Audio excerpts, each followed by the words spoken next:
next up. Welcome to the Park Bombs podcast. We're your host, Haley. And Becca. This is a place where we laugh and chat about the chaotic bliss of raising young kids. So whether you're about to take a hot mom walk or start a load of laundry, let's get to yapping. Let's get to it. Oh, we got a new ring light for our video. Do you feel like it's kind of blinding you? It's blinding me when I look at it, but I guess we can look at each other a little more. When I was doing that intro, I was like, this is the place. This is the place where we laugh and chat. I couldn't open my eyes. Okay, I need to talk about something very top of mind for me right now. Please tell me. Do you know what's happening? The egg crisis. The egg crisis? Well, I've heard that eggs are expensive. Yes, they're so expensive, and they're sold out everywhere. They're not at Costco anymore. Do you know what else is happening? Cadbury eggs. They're flying off the shelves. You can't even find them places. I feel like that happens every year. Yes, Cadbury but eggs? The 2 eggs, it's not fun. It's really not making for a fun spring. That's so sweet that you shared your Cadbury eggs with me. Where did you find them? Sam found them at Smith's, but he had to go down a weird aisle, it wasn't in the regular candy aisle. Almost someone was gonna get it and then they put it back. He got the final 3. Oh, okay, I'll do some searching and post some links if you're looking for Cadbury eggs. Or regular eggs for that matter. Oh my gosh. It's $17 to get organic eggs now. I want chicken so bad. My mom had chickens, and so we used to get fresh eggs. And then my mother-in-law had chickens, so we got fresh eggs from her. Since then, they have both gotten rid of their chickens. They've just moved. They haven't unalived them, but they got rid of them. I think they do die over time, though. No, I mean, I know that chickens don't live forever. I know they're not defying the odds of just gravity. Basic. Anyways, so we got so used to having eggs, and so we were gonna do it, and then we realized that our dog would unalive them, and we said we can't go through the trauma of that. Can you imagine the kids being so excited about the chickens and finding out that their sweet golden doodle unalived them? No. Therapy we have to put them in.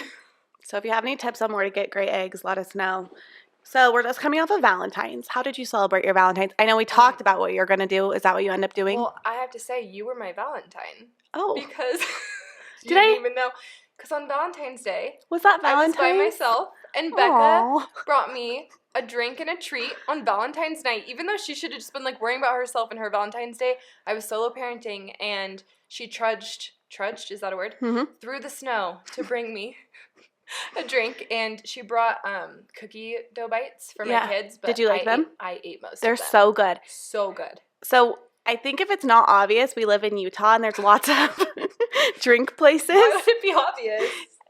I think it's even just our accents, honestly. I officially have a Utah accent, actually. Yeah. Oh, well, I guess you didn't have one previously because you were from California. But there's also another crisis called Swig. They're literally doing dollar drinks to put this other business, another drink business. Well, this is what happened. So there's a Swig near us, and Swig drinks are usually pretty overpriced. They've actually raised their prices since they were on the Secret Lives of Mormon Wives show because they got a lot of They're so popular, yeah. And so then a competitor drink place was opening up really close to this specific location. So on the day that they opened, they started doing dollar drinks, any drink. And they're usually $5. Yeah, to push the competition out.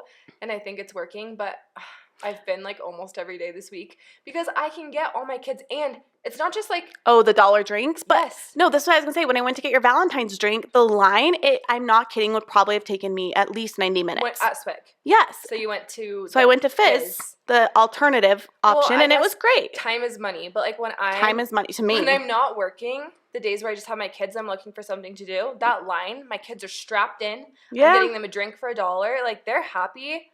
They're just chilling. I get a drink. They get a drink. I'm going to be sad when they go away. Are they going to keep it $1 drink forever? I don't know. Every time I ask the workers, we don't know. They're we're sick of this. This is so busy. They're working us to the bone. Do you know what? It's getting us through the winter right now. So Soda I know love it's us. kind of bullying. Swig is kind of being the bully, but it's working. It's working, and I'm not for Swig, though. I represent the small businesses. Fizz. Okay. For Valentine's, we actually had plans to make an at-home steak dinner. Ooh. Our grill stopped working, so we ended up getting just Indian takeout food, and it was a very chill, low-key Valentine's, nothing crazy. Love it. We went skiing over the weekend, though. It was our date, and it was very fun. Yeah, and you went skiing twice. Mm-hmm. So jealous. We're it's almost not worth it for us right now to pay a babysitter when the kids are asleep. I know. So it's more fun to do a day date. Yeah, I think we're gonna go on Saturday. I have been solo parenting. Well, okay, keep going with your Valentines. No, that's it. That's it? Mm-hmm. I am on day 8 of solo parenting. Day 8, night 9. I've put the kids down by myself, done the whole night routine for 9 nights now, and the life is just slowly draining out of me. Have you seen the trend that used to be on like TikTok where it was like day 1? It was day 1 of watching Bridgerton, day 2 of watching Bridgerton, day 3, and it would like I wanted to do that with solo parenting, like day 1 of solo parenting, day 2, and then like just slowly watch the life because that's how it felt. The first day I was like, I got this, this is fun, this is good, like I'm gonna be able to do my own thing, like and then by tonight I'm like, someone just take me away. You're almost done. This is the home stretch. It's literally till tomorrow. So you're what's been like the hardest part so far? All of it, honestly. No, I will say my husband has been on a trip during the hardest time of the year. Mm-hmm. It has been so snowy. Can we roll the clip? Can we roll the clip of saying that all the feminism leaves my body when I have to snowblow? Because do you know what I had to do for the first time? Snowblow. And luckily, Becca's husband, Sam, saved me the next 2 times because I was out there trying to snowblow, and I really wish that someone was videoing me. I did take a video of myself, but I'm like out there, I'm trying to get the snowblow to work. You need to post that. I know. I'll post that clip, but honestly, that's been the hardest, is that we've had the biggest snowstorms of the year. So I'm stuck at home with 3 little kids, and I'm outside like trying to shovel while I have 3 kids crying inside, and we've just been really stir crazy, and there's not a lot to do. So that's been hard, but he comes home tomorrow night, and on Saturday morning, I'm going to sleep in. Yep. I'm going to sleep in. Also, the sleep thing has been hard. It's just been hard to sleep. Like the anxiety. Yeah. I was telling Haley, my husband also did a similar trip. They did the same trip. The exact same trip 2 weeks ago. Same trips, but not together. But they went to the same places, I'm pretty sure. Yeah. Tokyo and whatever the place. They went to skiing and then they went to Tokyo. Yeah. Same trip. And honestly, the hardest part for me is like just having no like adult to unload on at the end of the day. Yeah. Like not even like a friend, because I honestly didn't feel like I had the energy to have like a friend over, but I feel like you're very grounded with like your partner. Yes. And like just to be like, how was your day? What happened with this? Like it's, and like you're, like you said, like it's hard to even want to sleep because it's like you don't feel like at peace in a way. It's like, okay. No. And you're like listening for everything. Yeah. It's been a lot. I'm so happy he's had fun, but I'm so ready for him to be home. Yes, and luckily you have a fun girls trip coming up soon. I know, it's true. Oh, wait, I do have to say this. So, obviously, when he was going, I was so upset. I was just thinking of all the things. Actually, when he was leaving, all the kids are crying. He's, like, saying bye to them, and my 5-year-old goes, "Who's gonna make us breakfast?" And I was like, I know how to make breakfast. Like, I can do it. And she's like, you don't know how. You're like, you just never seen me. There's been a lot of hard things, but I tried to be positive. Yep. So I made a list of the things that are positive when your husband's out of town. First thing, less laundry. Yep. I feel like my laundry seriously was cut in half. I was doing a lot less laundry without him. Second thing, bed, so much easier to make. Mm-hmm. Like, he rips the covers every way. You basically just put your bed back together. Yeah, 100%. Third thing, I could self-tan without him complaining about the smell. There you go. That. And fourth thing, I could watch whatever show I wanted with him saying anything. Yeah. So those were my positives. Yep. But they're no longer working. Keep the silver linings of it. Today, I was down bad crying at the Costa Vida with my kids because I was like, I'm not going to cook. I'm going to take them inside. We're going to go eat. I was so tired. I ordered them quesadillas. They threw them on the ground. Everyone's yelling. They won't let me take a bite. And I was really trying so I get in the car and I want them to see you guys are upsetting me, and I was upset. But my Prozac makes it so I can't cry. I can be so sad and I want to cry so bad, but my Prozac stops me. I need to know if anyone else feels that way. Sometimes I just want to go off it for a week and just cry. See if you can really cry. Cleanse myself. Yes. You need to shed the tears. Yeah. Anyways, that's that. Did they sense your emotion? Yeah, it completely desensitizes you. You've never heard that about? No, your kids. Did they sense your emotion from the dinner? No, they just kept yelling at me. Oh, I know. I actually, it's funny. I put on we do life updates, and I was preparing for this a couple days ago because originally we were going to record earlier, but there was snowstorms and all this random stuff in life. And I wrote down as my thought of how much I love my kids, and every time I look at them, I'm just you are my everything. It's truly the purpose of life. And I was just telling him I am not feeling that way today, and I'm that's just the epitome of motherhood. Totally. Of course, I always feel that way if I'm being honest with myself, but today I was just pushed to the limit of just No, my kids just were not listening at all to what I was saying. And I'm like, don't throw your food at each other. And I just had spent tons of time making dinner and they're throwing the spaghetti at each other. They're standing up. They're not eating anything that I made. And I'm just like, I'm over this. At one point, I had to leave my kids and go upstairs and just, like, shut the door and just, like, do that. Yeah, you kind of have to. Yeah. And then, like, the funny thing is you, like, go to bed, you reset, and then in the morning you're just like, oh, my sweet little angels. I love them so much. That's what's hard about Camden being gone is I feel like I'm not resetting because I'm just, like, not sleeping. I'm up late doing laundry and trying to clean up the house from that whole day because I'm not able to, like, ever have a break. Yeah. So all the single parents, I truly don't know how they do it. Like, shout out to any single parent or any parent who has a job where the other spouse is maybe gone a lot. Yeah. Damn. It's hard. It's hard. You don't realize how much they do. Okay. So the episode this week, we're going to talk a little bit about what it's like being a working mom. I don't know if we've talked, I think we've alluded to the fact that we both work, but I don't know if we've really talked much about like what we do. I feel like getting started, we should just both kind of talk about our careers and like how we got into it. Yeah. Do you want to go first? But first, I do have to say the term working mom is repetitive. Oh. Because working and mom, like no matter what you're doing, whether you're working inside the home, outside the home, you're a working mom. So like the actual term working mom, like all moms are working. Yes. And I will say like we've both experienced like you've had time off work. I've had time off work. I've tried not working at all. I've tried working multiple jobs part-time. I've truly done it all. I don't think anything is easier or harder. I think they're just different, and we're all working hard, even if you are only working in the home or you're working in the home and outside of the home. So what's the correct term? Instead of working mom. Like, working mom is definitely correct. I just wanted to shout out that it was repetitive because any mom is working just in their own way.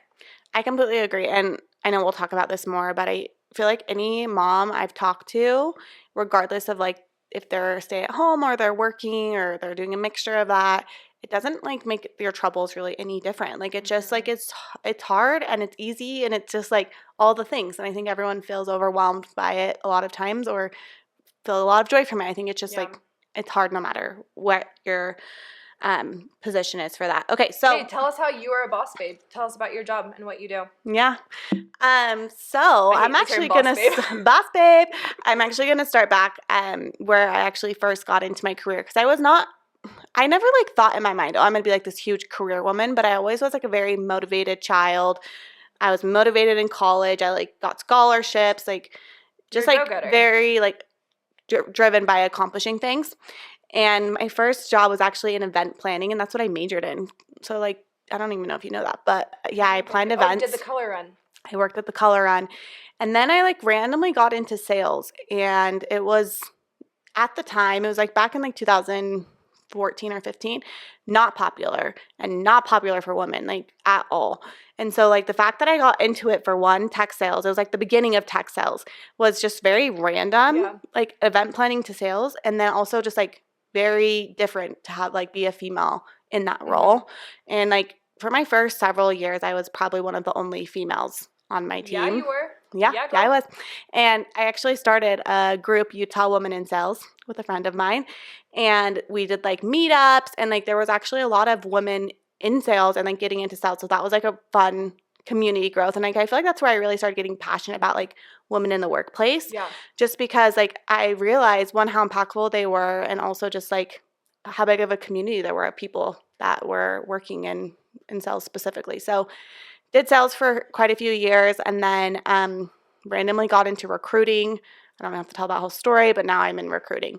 And I recruiting for sales teams. I recruit for sales teams. So I've worked at a company local to here, and I actually just started a new job at a Bay Area company. So it is busy. And if you've worked the last like 5 years, you know it's felt very different over the last 5 years. Like 2020 was like kind of chill and like so different because of COVID and everything happening. And then like the last couple of years have just been so intense, and like everything's about efficiency and like driving success. You know, there was lots of layoffs that happened over the last few years. And so it's busy, like it's intense. And I think expectations are really high. We use a ton of AI in our, in my job, I'm using AI all day long. And so it's just like I don't know. It's just crazy how much things have changed like the last 10 years in my career. It's a lot more fast paced, would you say, in the past couple of years than when you first started? Yes, and it's just like everything. It's like efficiency over anything. Yeah. It's like how every single thing I do, like how can I make it more efficient? Do you feel like having a job that is really geared towards efficiency has helped you with like efficiency in motherhood? Oh, 1,000%. And we can definitely get into that of like all of our systems. Yeah. But I just think like I think because you're on such a structured schedule as a working parent, you do have to like have a lot of efficiencies and systems. Yeah, for sure. There's not a lot of free time. No, there's not a lot of free time. And I do think stay-at-home moms feel the same way. Yeah. Don't you feel like? For sure. It's a little different. So, yeah, Becca is honestly amazing and so inspiring. And if you are younger listening to this and trying to figure out what to do, you should hit her up. Because I feel like she's really good at also identifying what kind of jobs other people should have. And you're like, I've come to you a ton with just career choices that I'm making. You've always given me really good advice. So you're just really good nice. when it comes to that. I was the opposite of not thinking I would be a career woman. My favorite game to play with my siblings was CEO. Oh, like, instead of playing house, we played CEO, and I would have my little desk. I can see this. I would have my little desk, and we had a printer, and they would have to, like, I was, like, being the Devil Wears Prada. They would, like, have to bring me papers, and I'd be like, approved. So I always wanted to be a career woman. I majored in advertising, as did my husband, and I was going to go to traditional advertising, and then instead of doing that, I fell in love with small business because I interned for a small business here, and specifically e-commerce. Yeah. So I got really obsessed with and this is when e-commerce was, like, really starting to get big. Yeah. And Utah, if you know, is, like, such a hub for e-commerce brands. Yep. So I worked for a few companies, and then I started my own company. That's a whole nother story. It was successful, and then I started doing branding and content creation and website creation and consulting for other e-commerce brands. And then I was a creative director for a baby brand, and then I started another brand. I've started lots of different companies, and then for the past 3 years, I've been the creative director of a company here called Woven Nook, which is home decor. If you know me, it's like marrying my two loves of e-commerce and home decor. My first business that I owned was actually a home decor and accessories brand, and so kind of is fun to like go full circle. So I've been doing that for 3 years, but I only work part-time. I have like one-off projects here and there with like photography and brand photography, but this year I'm trying to focus just on not doing that and just focusing on my part-time job and then my kids. I was just going to say, Haley's like a true entrepreneur at heart. Like, she's always doing something. Like, that's going to be driving money towards you. Like, you also do photography. You also do brand photography. You do branding. Like, basically anything you can think of, she does. I always tell her, I'm like, you're so, like, marketable because, like, even if you never, like, if you completely stop working for a company, like, you have a million things you could do to, like, go get a side hustle. I mostly just have career FOMO. Like, I see someone with a job and I'm like, that looks fun. Yeah. I want to try that. And I'm just delusional, and I'm like, I could do that. Yeah. Like, I could figure that out. You're the type of person that can, though. And I do stick with things. I wouldn't say I don't stick with things because I've been in the same, like, general field my whole career. But I just get excited about new ideas. Yeah. And it's been really fun. Yeah, you're amazing at it. It is hard to juggle. Yes. And I feel like we also have to, like, kind of give some context of, like, for me at least, like my partner and spouse also works. Mm-hmm. Luckily we both get to work remote. I think that makes a huge difference. He isn't like, he's kind of like more a technical person, but like kind of a mixture of like engineering and sales. However, I do think it's very difficult to have two careers and not have you both have like a pretty strong partnership of like helping with the kids, because I think like in a lot of households there's only one working person, and so that looks like a very different relationship when you have two working people. Like, I think the reason why I feel like I can do it is because I do have a lot of support. Yeah, I don't think I'd feel the same. You know what I mean? Like, and I want to caveat that like the reason I can work full time is because I have a lot of support.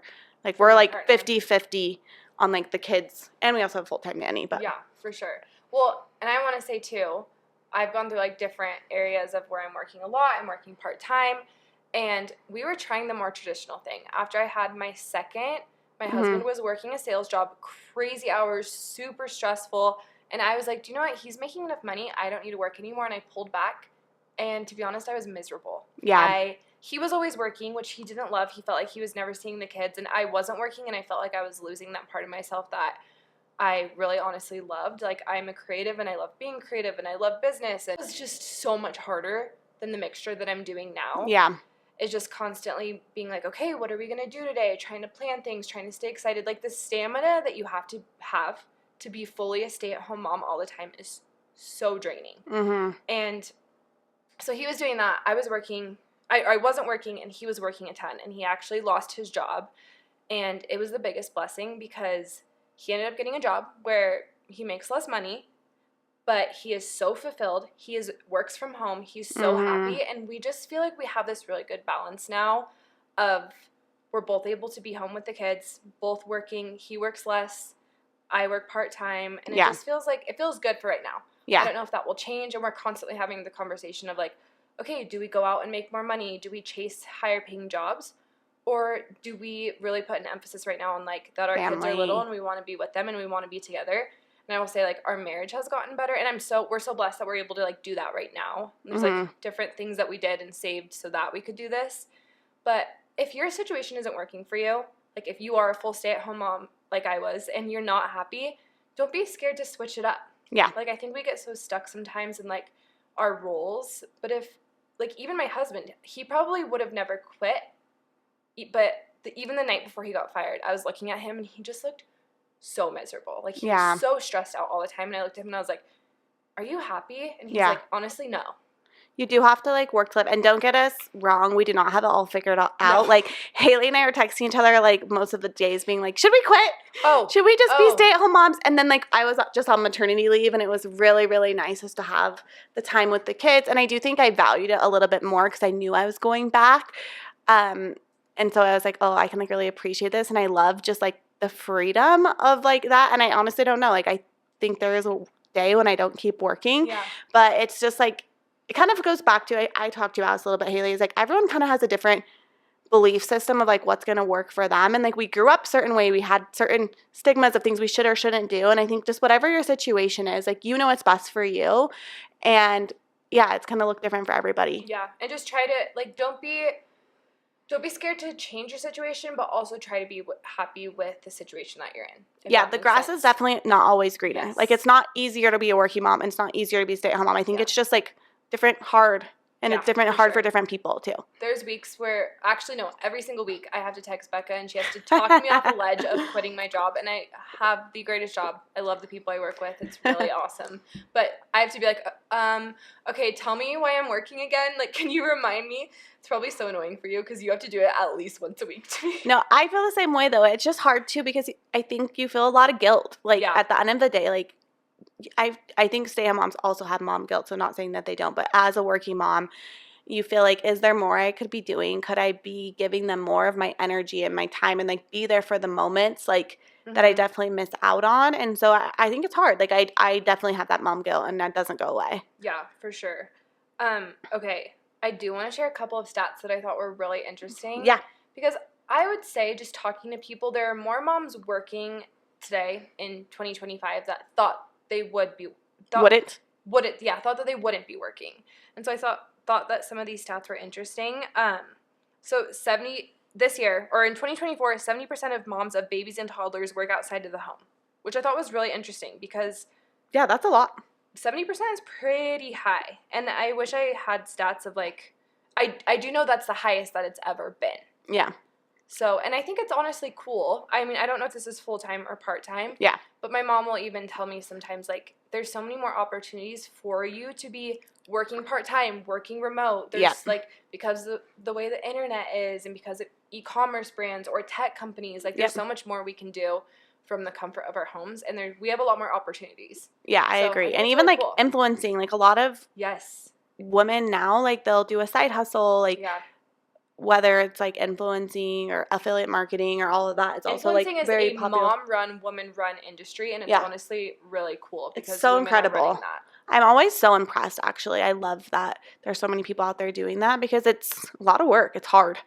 It's hard. Yeah, it's hard. It's a lot of work. Okay, and then this is.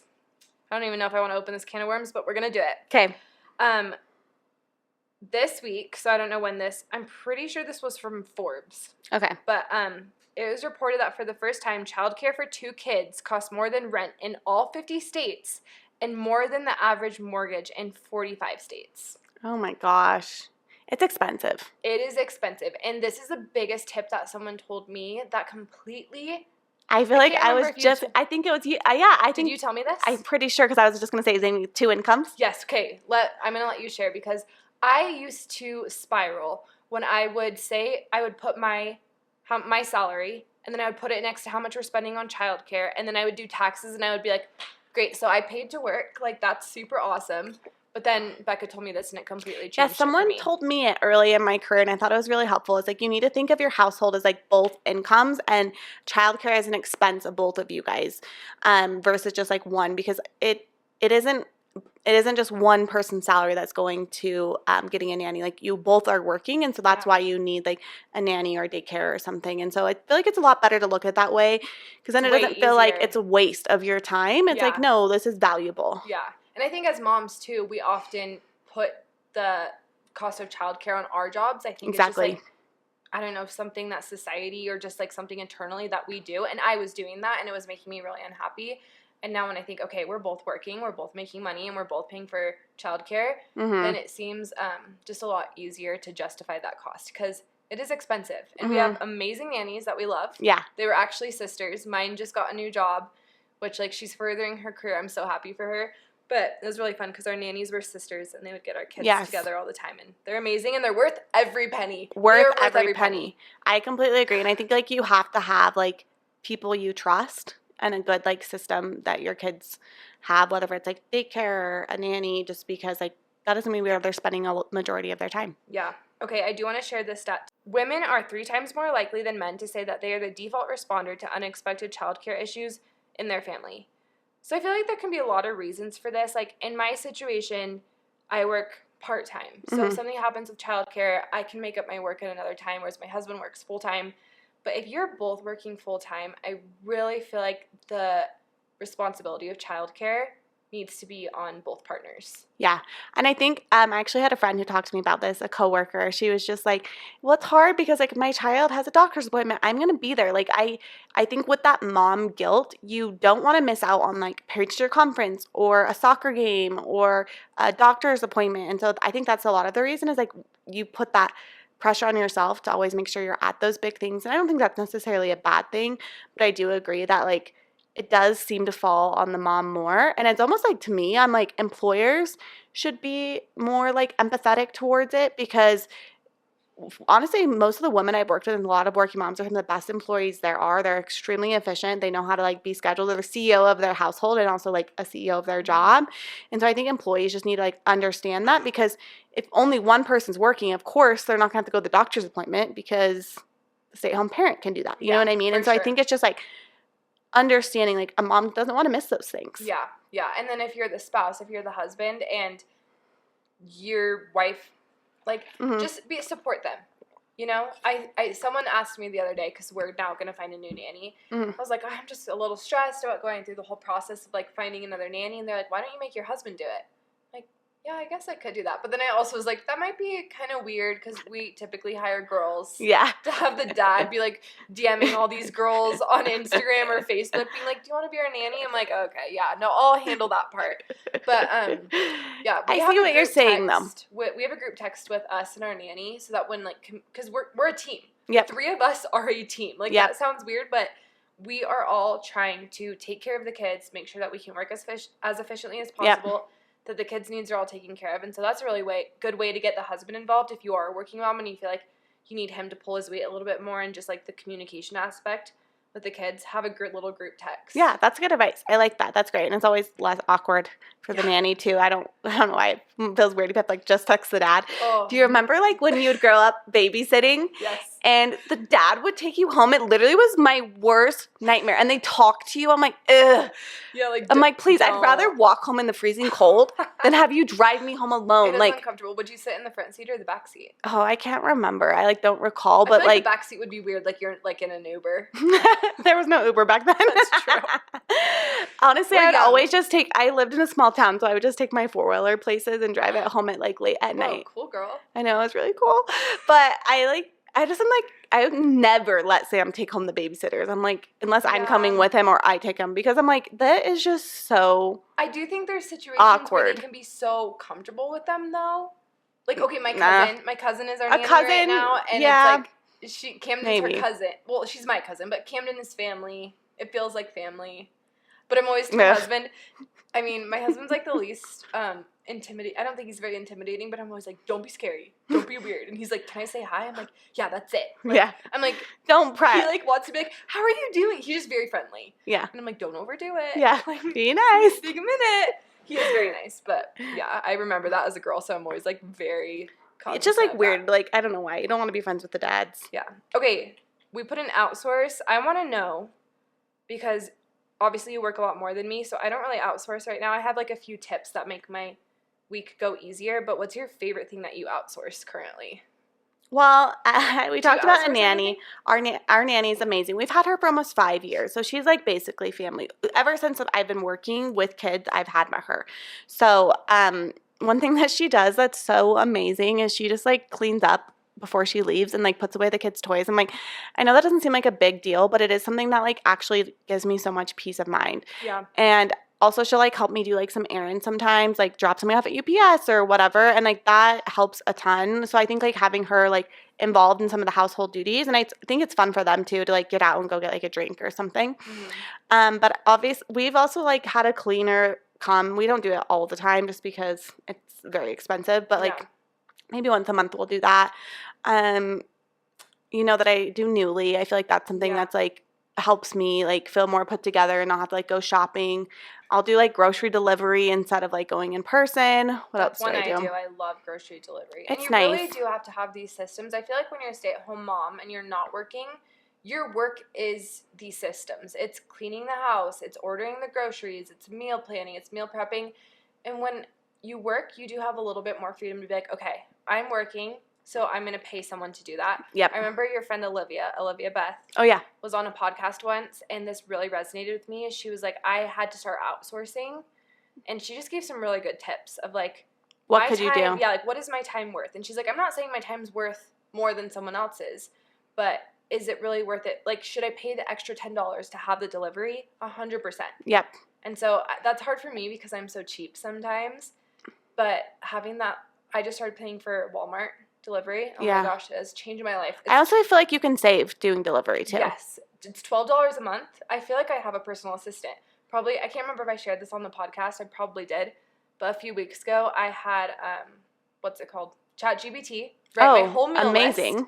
And then I just ordered it from Walmart, showed up at my door that night, and I was like, I'm living in the future. It's amazing. Living in the future. Using AI, we're going to give some suggestions to use AI to make your life as mom more efficient. I will also say, like, as much as I am a systems person, I have my to-do list and, you know, working on things collaboratively with my husband, I definitely still drop the ball. So, 100%. And especially like when there's like really tough times, like I've been very busy at work. I've been traveling for work. Plus we've been sick multiple times back to back, and I just feel like I'm not on it as much as I normally am, and some stuff does go by the wayside. Yeah, like 100%. And I think like this could go for stay-at-home moms or working home moms. Like there's days my kids' hair's not done when they go to school. Like I don't read through all their assignments. Like the other day I didn't realize we were supposed to be paying for the books they brought home, and I had been missing that. Just like things like that. Yeah, don't be so hard on yourself. Miss. And like I'm not saying stay-at-home moms don't miss that either, but definitely not all perfect. I feel like we have our system so down right now that if just like one little thing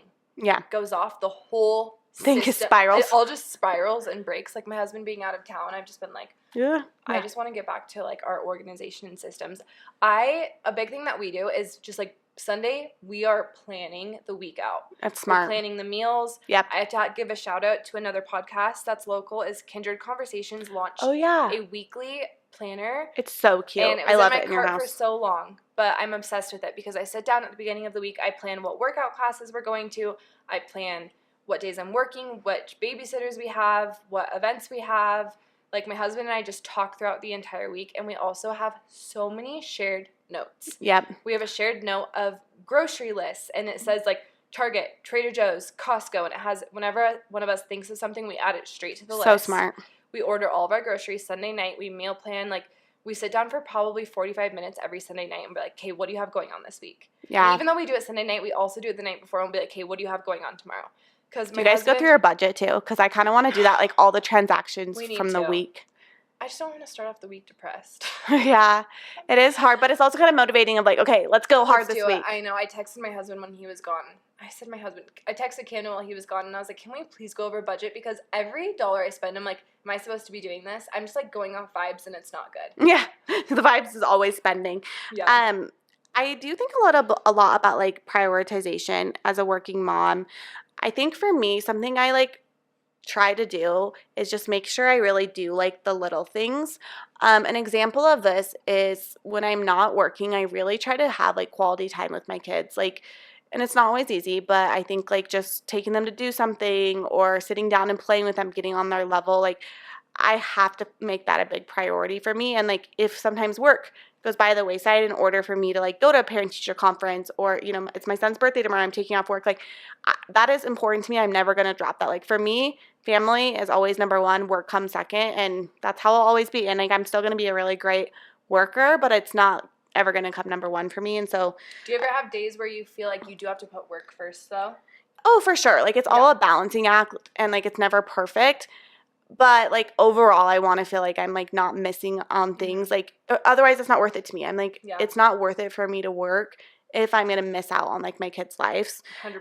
And then the other example is, like, try to still, like, do meetups and stuff with friends. Like, this summer, I was on maternity leave, and so I was able to do a lot of, like, preschool meetups with and meet my kids' friends' parents. And, like, since I've been working, I haven't been able to go to those things that frequently. And so that's something I want to, like, reintegrate is, like, take an hour off at lunch and like go to those meetups, because otherwise I'm not going to meet like my kids' friends' parents. And like that's very important to me that I know who he's hanging out with. I know who the parents are. And so it is, you kind of have to give up on some of those things in some ways, but I try to find that we have like a friend group where our kids all go to the same school. So like, true. Our kids go to the same school. Our friend Maddie, her son goes to the same school. We have a ton of friends. Carly, like we have a lot of friends that go to the same school, so it's kind of nice that we already have that built in. Yeah. But won't you say Burn? We go to this called Burn Boot Camp, which if you're in Utah, you've also heard of it. And I feel like that hits so many boxes for me because I get my social. Like on the days that I'm working, I'll see you at a workout. I'll see other friends at a workout. My kids multitasking. My kids get to see their friends. Yep. And I'm sometimes working out. Sometimes we're just yapping and we're getting in trouble, but find something like that. Yeah. It has been so good for me because it really is hard. You gotta hit like mom. All of those in like your. That I literally put like we put multitask. I was thinking Burn is my multitask. Like I'm getting my workout. I'm getting my endorphins. My kids today when we were pulling in, my 3-year-old goes, "The gym is my school." And I was like, yeah, and basically, I haven't done preschool yet, and neither have you, so it is their school. They do such a good job, though. It's so cute. No, it is cute. So doing stuff like that, because it really, as a working mom, the hardest thing, we can get into this, is feeling like you're missing out on the friend hangouts. Yes, I, like, really miss the park hangouts. They haven't happened that frequently because it's been winter, and so it's not that frequent. But I do have a goal, like, because I do feel like a lot of times people don't meet up to, like, 4 anyways, and I'm like, I'm usually done-ish around then. And in the summertime, the days feel a lot longer. So after work, we're going to have time to go to the pool. Yes. We're going to have time to go hang out with friends. I just feel like you have more time. Winter is about just, like, wintering, being at home more. I can promise, like, you probably feel like you're missing out on things. There's nothing going on right now. Over winter. Yeah, and I think the last thing is just, like, when it comes to prioritizing, like, what can I let go of? Like, an example of this is, like, we were supposed to record this week on the podcast. We didn't. We're going to be releasing late. And, like, at the end of the day, like, as fun as this is and, like, something we really care about and want to keep doing, like, it's not, like, number one priority compared to, like, our family and work. And hopefully one day it'll be our number one priority and this is full time for us. But, like, that's not where it's at today. And I think you just have to, like, be okay with, like, saying no to certain things. Saying no to things and prioritizing, yeah, for sure. And even just, like, your own mental health. Like, the reason why we didn't do it, I think, is both were just, like, we're tired. We were just, like, not in the right mindset to do it either. And there was one night where I wasn't in the right mindset. There was a night where you weren't, and that's okay. Yeah. And I think just being realistic that it's not. You can't do it all. I was like, no, I can do it all. And you can't. You really honestly can't. I completely agree. Okay. I did put a question on here, and maybe we already talked about it, but what's the hardest part of being a working mom for you? There's a lot of hard parts, like the logistical parts of childcare. You know, like people get sick, kids get sick. I will say the actual most continuous hardest part is knowing if what I'm doing, working part-time, is the best decision. Yeah. I think just like being like, okay, well, my kids are only young once. Is working good for them? Is it good for me? Does it make me a better mom? Am I missing out on things? I think I have a lot of guilt sometimes. I always tell you my hardest thing is when friends are getting together. I feel like it used to not affect my kids, but now it does because they're old enough where they're like, wait, all my friends did this today, but we couldn't go because you were working. And then I feel guilty because I'm like, am I selfish for working and making them miss out? But I think it's also really good, like on the flip side of that, for them to see something I'm good at and passionate about. And my mom she always did she didn't work a ton growing up. She was primarily a stay-at-home mom. And she went back to nursing school when I was a senior in high school, I think. It's so funny because when she did it, I was like, I didn't know my mom was smart.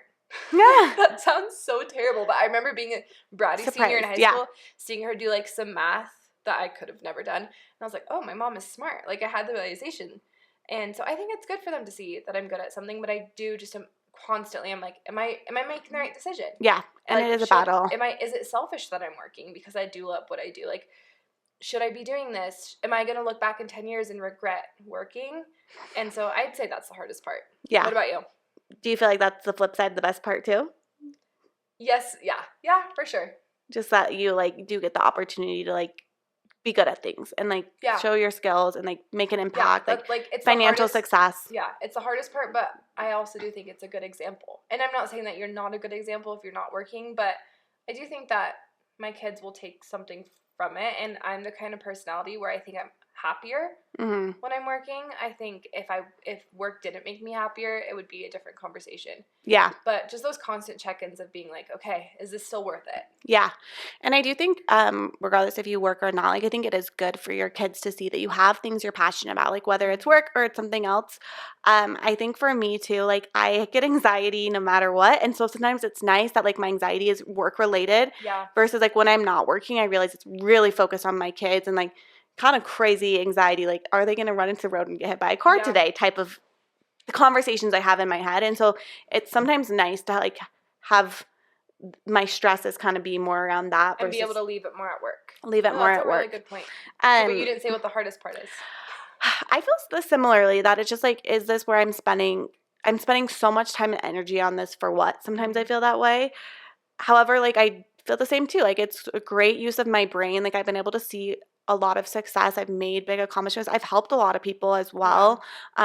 People that I've hired, but also I've helped a lot of people in their careers, find success. And that's been really rewarding for me. Yeah. And I do think it's a good example for my kids and just for people around me. I think it feels easy as a woman to just I can't accomplish this. I've gotten a lot of our friends into sales or and for sure. I do not think it's you have to continue to work forever, but it feels good to be oh, I can be successful at this. It's not a man's world. Yeah. I'm also valuable and I can contribute a lot. No, for sure. And I think you are a really good example of that. That's why I was saying if someone younger for some reason is listening to the podcast who's not a mom yet, I saw a TikTok the other day of this girl who's I have a question for the working moms. Genuinely, how are you guys doing it? How are you getting it all done?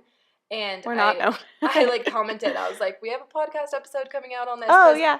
This TikTok blew up because I think people are genuinely how do you do it all? And you don't do it all, but you do figure it out. And you can do more than you think. And moms are superheroes at the end of the day. And I will say I do lean on my husband a lot too. And he was actually saying the other day, he's it is one thing that's great about us both working is I actually feel I'm a lot more involved dad as well.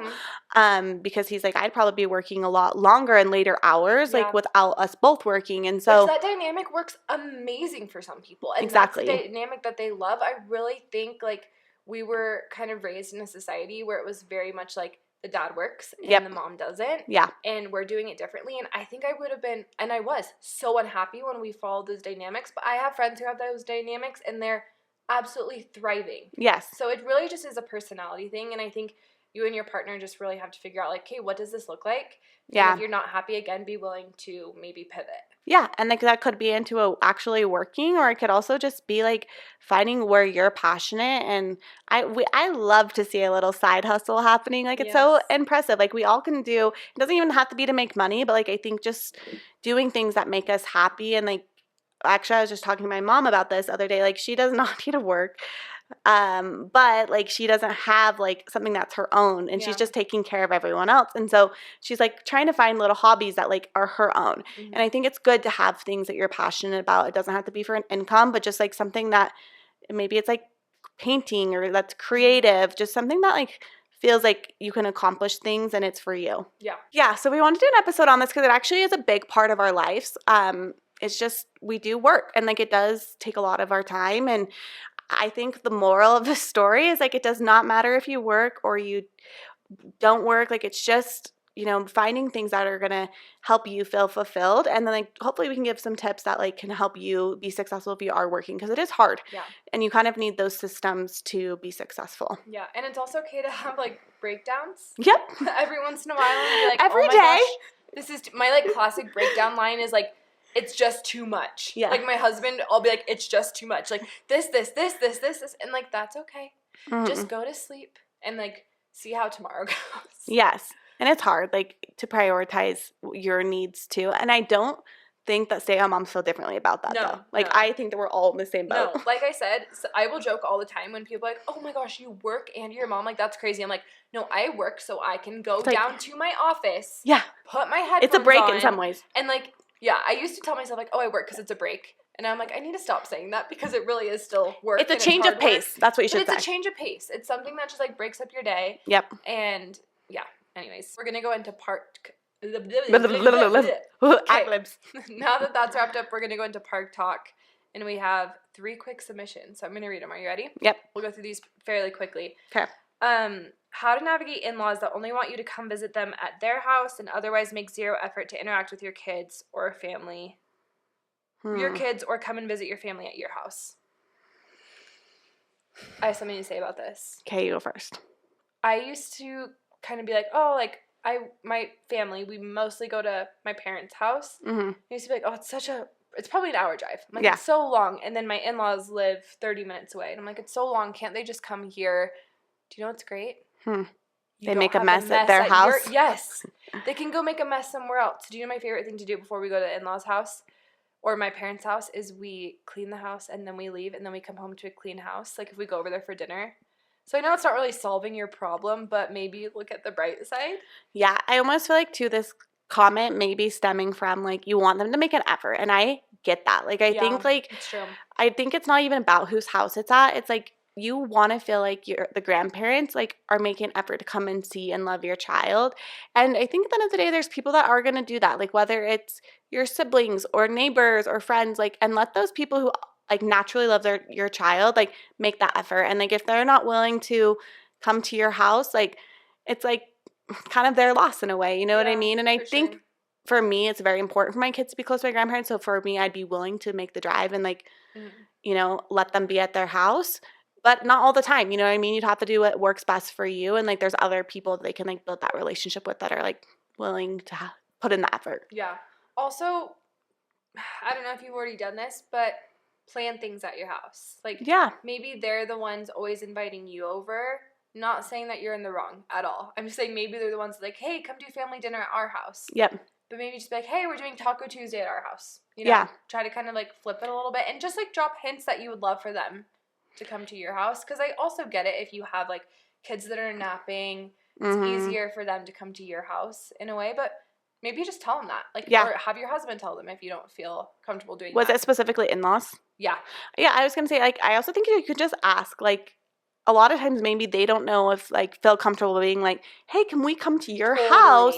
And so maybe just saying, like, hey, like, we want to go on this date on this specific date, like, get it far enough out where they can make a plan around it.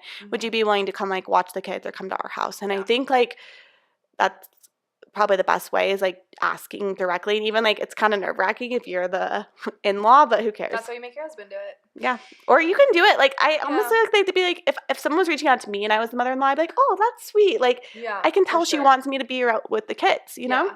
And yeah, if it's a situation where they're watching them, like say you're going on a trip and you want them to watch them at your house, again, messes. But I was talking to my mom about this the other day. I was like, would you ever come stay at our house? And she was like, if it was for like a couple of days. And she's like, but I feel more comfortable at my house. And I'm not calling your in-laws old and I'm not calling my mom old. But older people like their space. Like they like being in their own space.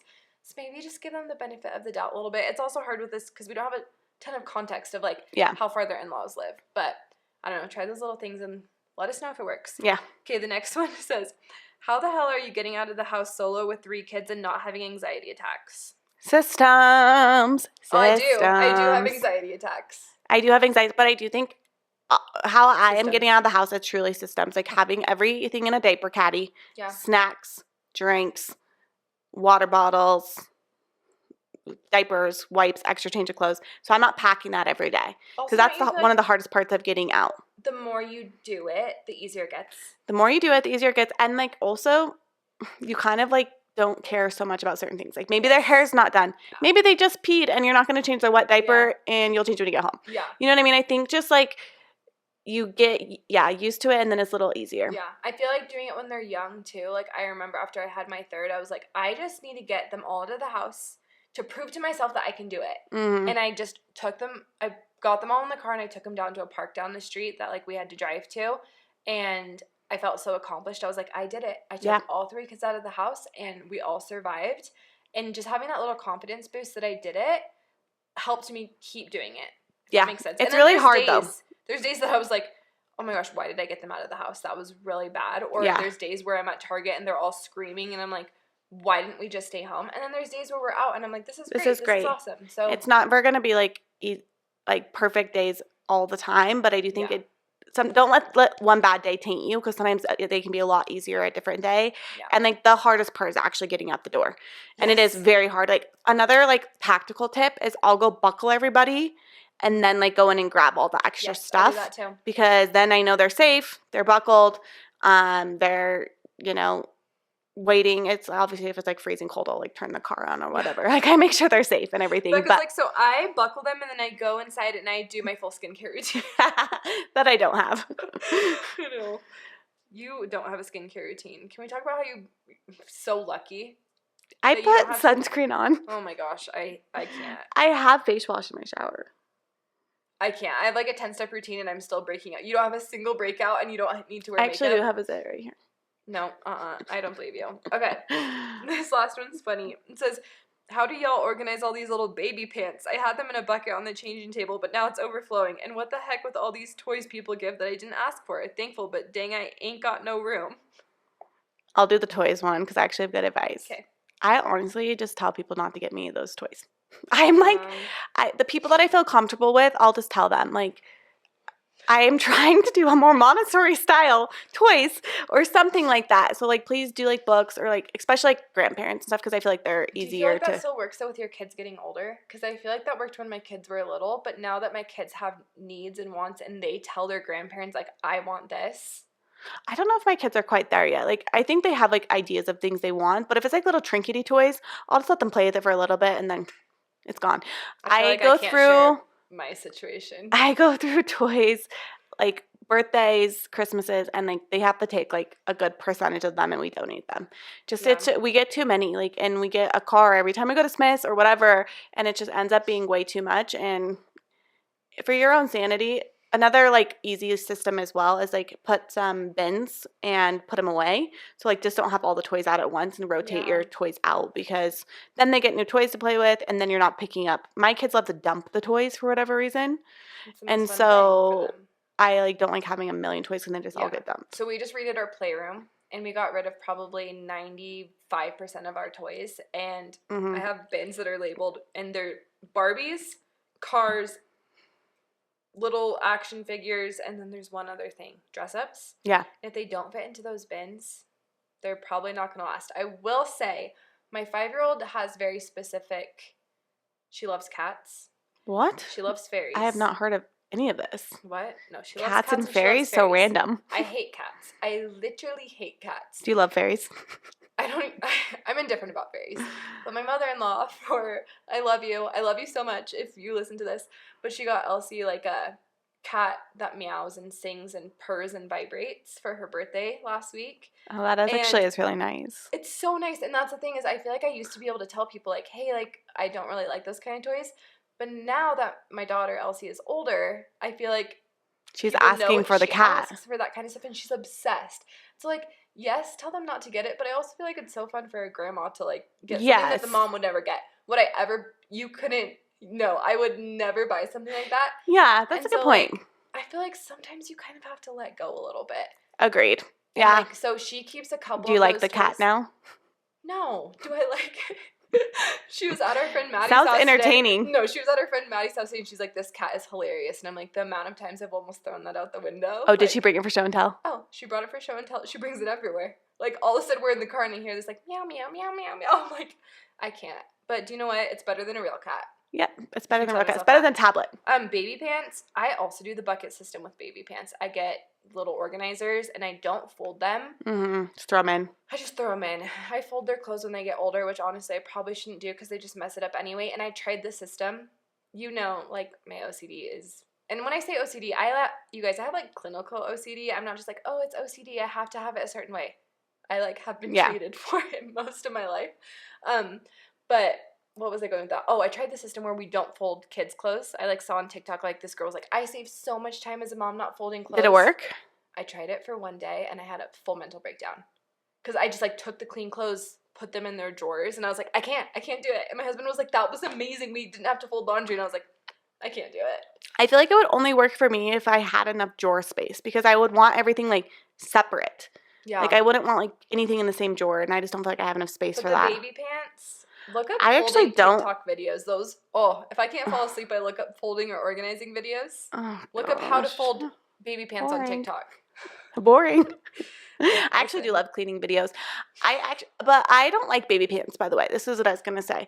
I don't keep baby pants because I never use them. I never use the onesies. I never use the baby pants. I do the zip ups. Like, they're just so much more convenient. And like when they're little, they don't, like their belly is going to show if they have baby pants on them if you don't do a little thing. So I'm just like, I don't do it. I wait until they're old enough to wear like jeans. Or like I'll do leggings once they're old enough, but not when they're babies. Like probably like at least 12 months plus. No, that makes sense. Yeah. So just no baby pants. No Get rid of them. Becca's solution to this is no baby pants and no toys. So, I seem like the mom. No, I throw everything away. My kids know this about me, and so anytime they can't find anything, they're like, Mom probably threw it away. I can't deal with the little Lego pieces everywhere. I'm like, if I find them, I'm like, they're gone. They are gone. We got the Barbie dream house for Christmas, and it came with a million little things, like a toothbrush. Why do they come with those? Literally this big. I'm like, first of all, choking hazard. Second of all, choking hazard. I'm like, I threw it away because it was a choking hazard. Exactly. None of my kids are at that age anymore. Well, no, kids still choke. We're getting delirious. Can still choke. Time to cut. No, I agree. And like Jack is old enough where he can like get little things and get toys in his mouth. But I also I don't like extra stuff, so I do throw it away, which is not great. Did you see that girl that's going viral on TikTok for like basically telling people that they're gross and they need to organize and declutter? Oh, because people hate her? No, people love her. Oh, I thought they would hate her because she's not being sustainable. No, she's saying like live with less clutter and like don't buy so many things. But I was listening, like, so she'll start off her videos, we'll post one, but she's like, it's not that hard to be clean, like all you need to do is do this, and she's like, get off your butt, do this, make your bed every day, and she just is like trying to motivate people, but kind of in like a aggressive way. Okay. And I was watching one of the TikToks and Camden goes, Haley, keep scrolling, that's not for you. Yeah. He's like, you're already doing this. He's like, actually, if you do you make your bed every day? Yes. Same. Yeah, but I didn't realize that most people don't. I make all my kids' beds multiple times a day. I make my kids' beds in the morning even though they take naps later. See, I don't make the kids' beds. No way. I have to.